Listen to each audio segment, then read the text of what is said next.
All right, so my name is David Walt Rice. I'm professor of psychology at Morehouse College. I'm also over the Institute for Social Justice, Inquiry, and Praxis at the Andrew Young Center for Global Leadership at the school.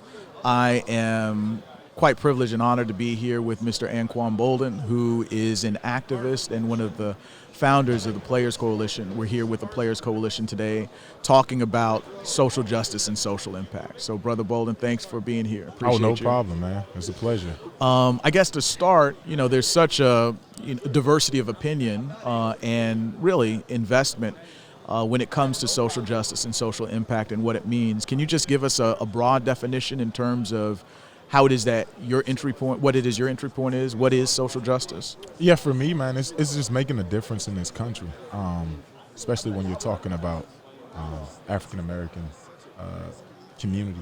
Yeah. How they've been discriminated against. I guess that would be, the best way to say it. Yeah. The fight that we've had to fight for over 400 years and still fighting. And although we've made progress, I think in that fight, we're still not where we need to be as a country. And so how is it that, what made you a leader in this space? How is it that you stepped into the positions? I mean, and there are multiple positions. So, I mean, easily we can say that you're one of the co-founders of the Players Coalition, but you've been interested and attached to and doing this work of equality because of what? Yeah, for me, like I don't even know if I'm a leader in this space. You are. You know what I'm saying? Because I just feel like I've been blessed with a platform. Yeah. And for me not to use it in this way would be irresponsible. Yeah. So I think anytime a person is blessed with something, like there's a responsibility that comes with that. Yeah. And I look at it as me answering the call to my responsibility. Like at some point, I have to give an account to God for what I did with my life. Mm-hmm. And I can't just go to God and be like, well, I won a Super Bowl. Yeah. Right. You know what I'm saying? Like, okay, and? Yeah. Like, how do you impact people? How do you change lives? You know what I'm saying? Like, how do you make your life on this earth meaningful? Yes. And it's not about making money or any of those things. How did you improve the life of somebody else? And for me, that's truly how I look at it. Okay. And when you look at this country and you see all the injustices that go on, you know what I'm saying, on a daily basis. Yes. Like we don't even have enough time to sit here and rattle off the number of things that is happening in this country. You know what I'm saying? And a lot of the times it doesn't get addressed because we don't shine a light on it. Yes. Anytime you shine a light on something, you have the ability to change it. Absolutely. You know what I'm saying? So for me, that's why I do what I do. So let me say this, and I don't want it to be incidental, and I certainly want to talk about the work that you do. But I think it's so important for us to understand and to acknowledge it. And it's kind of weird with Players Coalition, emblazoned behind us and things like this. I don't want to be, sycophantic.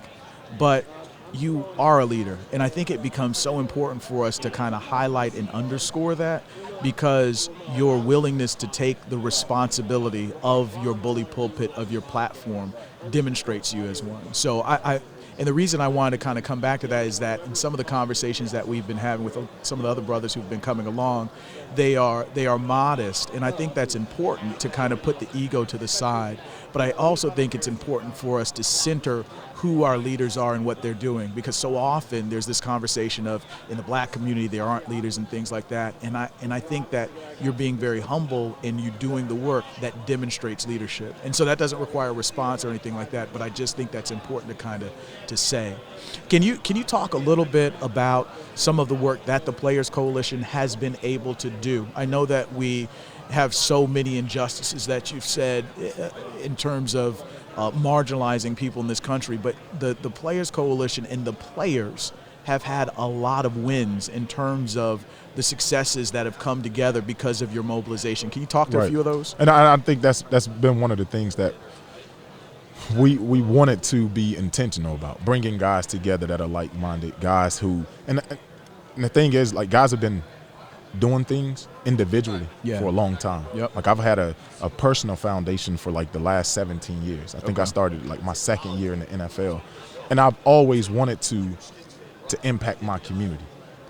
And I think when you first come into the NFL, you understand that you have the ability to impact people, but you don't know on what level. Okay. I knew how people viewed me where I'm from.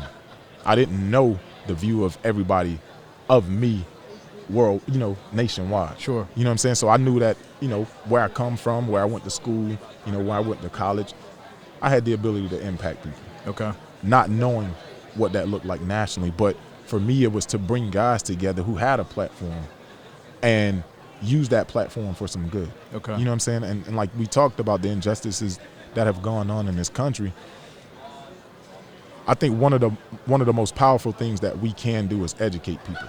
Okay. Because, and the reason I say that is because like there's a lot of things that go on in this country we don't have a clue about. Right. You've said before, we don't know what we don't know. We don't. Right. And then when you say that out loud, like the life that you give that, and then the knowledge that it gives to other people. So like I told somebody this previously. I said here in the state of Florida, in Orlando, we arrested 2 6-year-olds, handcuffed. And they looked at me like, no way. Yeah. That happens in your country. Yeah. Yeah. And although I do think America is great, I've had a chance to travel. I've been blessed to travel to many different countries. And I think that we're a blessed nation. Sure. But you can't tell me we're a great nation, as great as we say that we are, when we're arresting 6-year-olds in our country. Yeah. Yeah. Or we have in Massachusetts 7-year-olds standing in front of a judge. What can a 7-year-old do to be standing in front of a judge? Yes. Makes no sense to me. So what's being done that changes that a little bit? The education absolutely is the there. Education part, and then there's the policy part behind it. So some of the education is what are the court visits that you all have organized? Yeah, we do court watches, we do town halls, and for us it's trying to educate the public about what's going on and I think we've failed as a society. I think we failed as a culture, especially when you're talking about black culture. Yes. What do you mean? We don't know. Like we do not know like what is going on every day in our communities. Right. We don't attend meetings that we should be flooding. We don't hold elected officials accountable. Like we go elect somebody just because of what we heard or what we've seen. You know what I'm saying? Like most people get elected.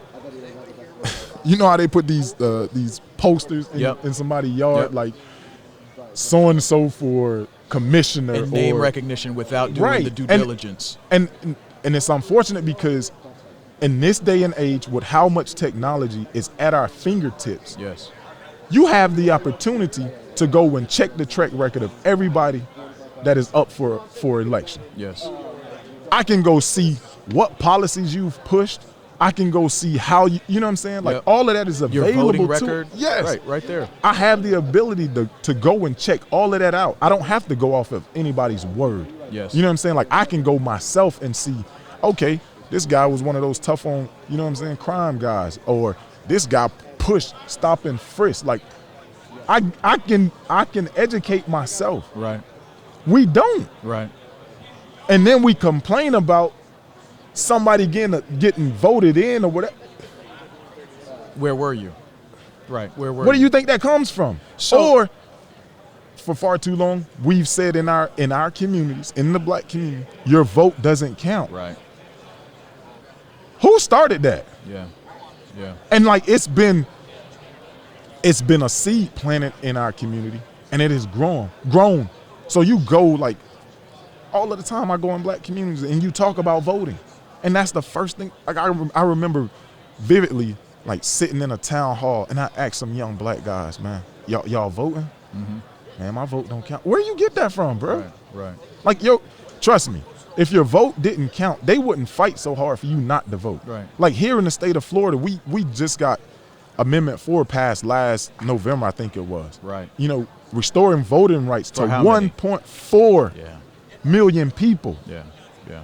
So if your vote didn't count, why are they trying to keep that away from 1.4 million people? Why are they trying to take away your voting right before you have the opportunity to vote, before you're of age to vote? If your vote didn't matter, they wouldn't be trying to take that away from you before you have the ability to go to a poll and vote. Right. Right.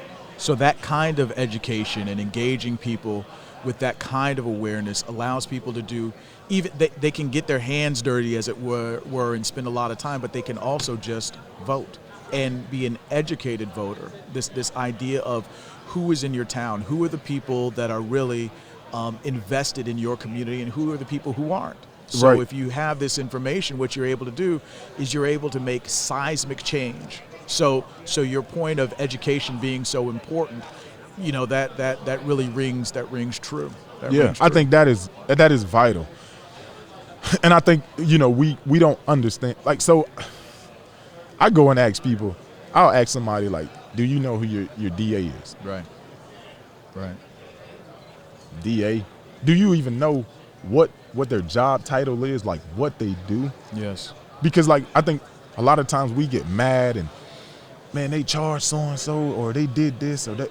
Like, do you even know the people who are responsible for that? Yes. Like, do you know they're elected officials? Do you know who your sheriff is?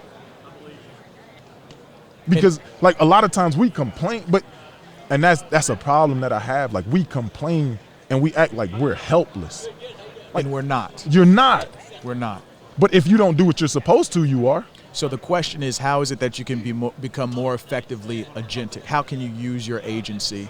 And the other thing is, also it seems like what you're talking about is pulling back that veil of ignorance and letting it be okay for you to be ignorant in the moment, but you know better, you got to do better. You have to. Okay. You have to. And I think, you know, that responsibility falls on us, you know, to be able to go out and let people know, like, the power that you possess. Yes. Like, your vote is powerful. You know what I'm saying? Getting the right people. Because we talk about those elected officials that aren't doing, well, you have the power to get them out of there. Right. If you don't like what they're doing, you don't like the policies that they're pushing, you have the opportunity to get them out of there. Right. But you have to exercise your vote. You have to exercise your power. Right. You know what I'm saying? That's how powerful your vote is. And like I said, you know, we have to get the right hearts in positions of power. Gotcha. Like, we're always saying blackface this, blackface that. It's great to get a black face somewhere if they have the right heart. Because I've been in communities where a black face has devastated the community more than anybody. You get people in positions of power and they use that power the wrong way, they can end up hurting you more than they can help you. So we have to make sure that we focus on the right heart. People that really have the community's best interest at heart. Well, they're giving us a hard rap. I want to thank you for using your power and your voice and for using your heart in the right way to help uplift and really align yourself with the freedom agenda. So thank you so much. I appreciate that, man. All right, brother. And thank you for the work that you do. Absolutely. Thank you, brother.